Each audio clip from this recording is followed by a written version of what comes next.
The date of today is an important date. And the reason that's important is just yesterday at Davos, Switzerland, the IMF stood up and said the world economy is hitting into the worst economic headwinds since World War II, the worst. And that's why it could be bad news, but depending on how you look at it, it could be very good news. This is about as macro an environment as I've ever seen. And I think most people's read on it is probably wrong right now. I'm going to take you through a history lesson, Good. And then we'll get to today. That's and macro. I'll tell you why I'm concerned. Yeah. So why World War II? World War II was a fascinating period because, like COVID, the entire world had basically been stuck at home or been on battlefields. Everyone came back. There was no supply of commodities and goods. Global supply chains were broken and everybody came back and started consuming again. And guess what? Inflation went up to 13% or something, maybe even higher. And that period was fascinating because interest rates went up. And the first thing that happened was the economy went straight back into recession and inflation went negative. Because it was a massive tightening of monetary conditions. You raised the cost of goods on people and didn't raise their salaries enough. People couldn't get the goods that they wanted, exactly like now, and everything collapsed. So we went back into recession and then eventually some better times. And I'll come back into the 1940s and 50s because I think it's a really important parallel that most people misunderstand. The next time we saw anything remotely like this was 1974. A lot of people tell you it's the 70s again, inflation. Well, the inflation episode we had in the late 70s was driven by demographics. That was the baby boomers entering the workforce all at the same time. It was the largest demand shock the world had ever seen. And we had a supply shock of this oil crisis of the Arab oil embargo. That's not repeating now. What is actually more similar is 1974. 1974 was the Arab oil embargo. The price of oil tripled and interest rates went up, inflation shot up, and the immediate effect was the economy went down the toilet. Almost do not pass go. The stock market fell 50%, and the ISM survey, which is a good guide to the business cycle, anytime it crosses below 50, suggests the economy is getting weak. A recession comes at about 47. It hit 30, which was the lowest in all history. And it happened in a space of 4 months, based on exactly the same kind of setup we've got now. So you're saying that the 70s are now pretty close? Yes, and inflation fell in 1974 afterwards. People are still thinking inflation goes on forever. It did not, and it did not in the 1940s either. Then the next one up is 1984. We saw an issue where global trade, there was a huge amount of trade disputes. The dollar was pretty strong, like it is now. Interest rates were going up and inflation was high. And everybody was fearing, looking back and saying, oh, we don't want the early 80s, late 70s again, the inflation. So Volcker was tightening rates too much and the economy collapsed. It didn't go to recession because the Fed quickly started cutting rates, but the dollar went up a lot more and created a lot more problems. We ended up with the Plaza Accord in 1985 when everybody had to stop the dollar going up from destroying the global economy. So then the next time we see something similar was 2008. If you remember, the oil price was at $147. Inflation was 6%. The Fed had been cutting into that because the economy was imploding. 2018, exactly the same. Oil prices high, inflation high, the Fed were hiking rates, trying to tighten the balance sheet, and what happened is the economy rolled over really quickly again. Okay, so what's going on here? Why does this phenomena keep happening? Everyone extrapolates inflation out forever. What actually happens is that consumption falls because we've tightened monetary conditions.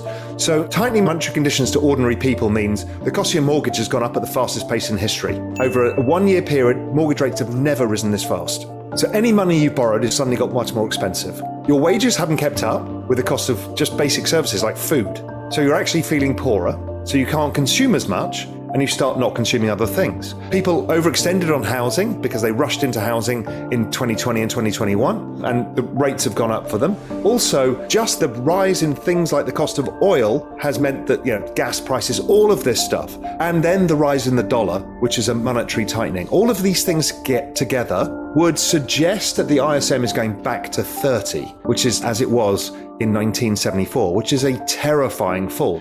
And it's suggesting that if we're not careful, we could have a very sharp nasty recession, meaning kind of a negative 5% GDP recession. It might be short, depending what the Fed does, and we'll come on to that in a bit. So we've got the setup that we've seen many times in the past. We've got the forward-looking indicators, this monetary tightening, suggesting we've got some real pain to come. Then the anecdotal evidence, we're seeing all the tech companies who were bulletproof laying off staff and giving earnings warnings because everybody can't raise prices enough, so their margins are falling and people have overextended. Amazon said, we've hired too many people. They're one of the biggest employers in the United States. Okay, this is not good. But the answer to higher prices is higher prices. And that's what's happened. And everybody's looking around themselves saying, well, what's going to break? When stuff like this happens, the market goes down, something's going to break. We're looking, what bank is it? What hedge fund is it? The actual answer is, it's the economy. The economy has just broken. And the Fed are going to have to pivot.